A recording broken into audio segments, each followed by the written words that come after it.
In a new interview, President Donald Trump says the U.S. could run Venezuela for years. Trump saying he plans to use and take Venezuela's oil while giving money back to the country. The administration also setting its sights on Greenland as Republicans in Congress push back on how the Danish territory could be acquired. Here's ABC's Perry Russom.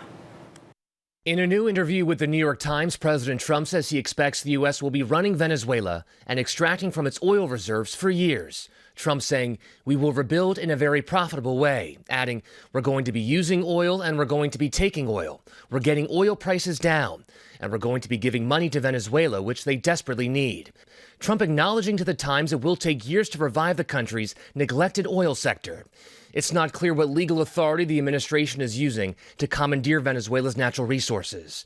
After the U.S. Coast Guard seized 2 oil tankers linked to Venezuela yesterday, Secretary of State Marco Rubio says the U.S. first plans to stabilize Venezuela by controlling oil leaving the country. The second phase will be a phase that we call recovery, and that is ensuring that American, Western, and other companies have access to the Venezuelan market in a way that's fair also. The Senate today voting on a war powers resolution that would block the U.S. military from engaging in hostilities within or against Venezuela unless authorized by Congress. The Trump administration now focusing on Greenland. President Trump argues the Danish territory is needed for national security.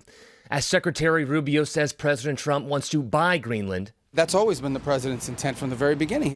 The White House says utilizing the U.S. military is always an option at the commander-in-chief's disposal. There is no support for any kind of forceful takeover for Greenland or trying to buy them. They're our allies. They want to work with us. House Speaker Mike Johnson says using the military is not an option. I don't even think that's a possibility. I don't think anybody's seriously considering that.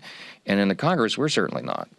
Days after President Trump threatened military action against Colombia, Trump is now inviting Colombia's president to the White House. The two leaders spoke on the phone yesterday. Trump says he appreciated the call and the tone. Perry Russom, ABC News, Washington.